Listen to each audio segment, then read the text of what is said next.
It is my pleasure to introduce Peter Evangelista, a candidate for the combined degree of Doctor of Medicine and Master of Business Administration and Health Management, and President of the graduating medical school class, who will give the class address.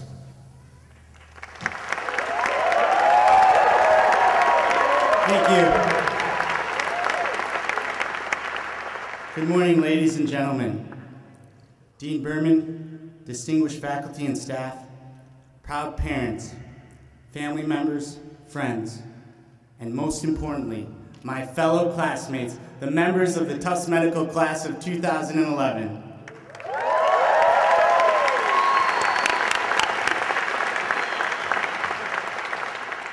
When I was asked to give the student address, I immediately diagnosed myself with anxiety, vertigo, hypertension, and panic. Now I realize my speech is yet another thing standing between you and your diplomas, so I will try and keep it short. As a young boy, my father always told me, a journey of 1,000 miles begins with a single step. Today we are celebrating one of the most important steps in our lives. Together we march forward, taking our last step as medical students and our first step as physicians. After 17 years of preparatory education, 4 years of medical school, countless hours in the classroom and in the hospital, thousands of test questions, 3 board exams, 5,000 cups of coffee, 3,000 pastries at Au Bon Pain, and a few hundred beers at Jacob Wirth's, we have finally reached the pinnacle of our education, earning our rite of passage into the medical profession.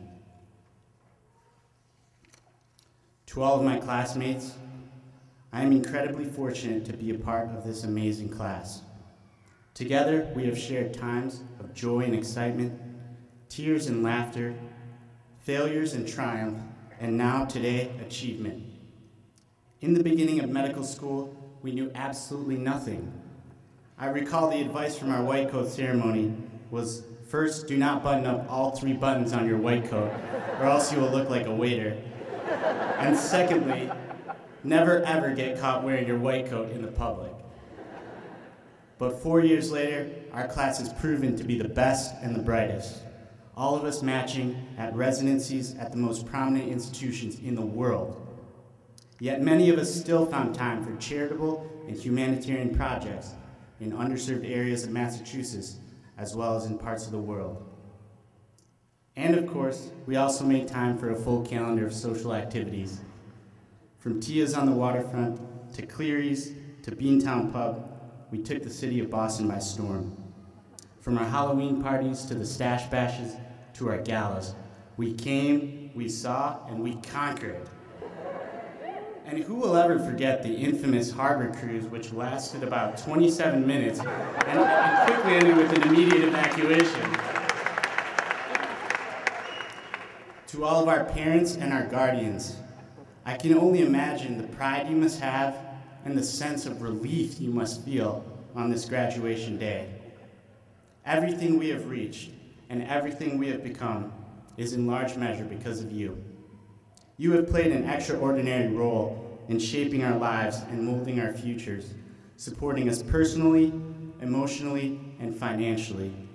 You have made tremendous sacrifices to make our lives easier, and for that, we are forever grateful for your love, guidance, and support.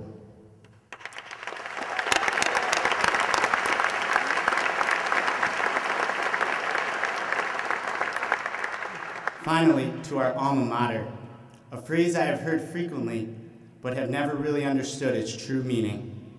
Alma mater means mother of our souls, and it expresses the affection and devotion that I feel towards Tufts. This great institution has nurtured our minds with knowledge, trained our hands with skills, and filled our hearts with compassion. I don't know of another university where the Dean of Admissions, Dean Newmeyer, personally calls every student who is accepted into the program. Nor do I know of another university that would allow its students to participate in the design of its $10 million renovation project donated by the incredibly generous Jaharis family. And lastly, I don't know of another university with more renowned professors who dedicate countless hours to teach us and staff who work tirelessly to make our lives easier. On behalf of the students, we appreciate everything you do, and we thank you from the bottom of our hearts.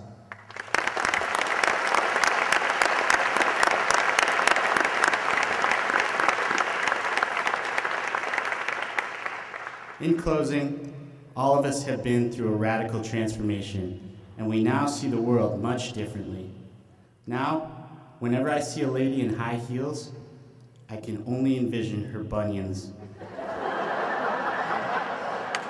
And whenever I see a person's arm, I instinctively check if their veins would be a good stick. And whenever I see a stranger walking, I cannot resist but analyze his gait. All of us have already traveled 1,000 miles, but our journey still has 1,000,000 miles to go. Medicine is a lifelong pursuit to a cause that is much larger than ourselves. Today, our Hippocratic Oath binds us to overcome pride and prejudice, to work with moral integrity, and to care for others beyond self. Because the practice of medicine is not a right, it's a privilege.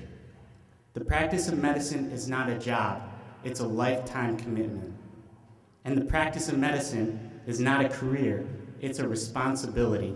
And as the saying goes, with great power comes great responsibility. Congratulations to the amazing class of 2011.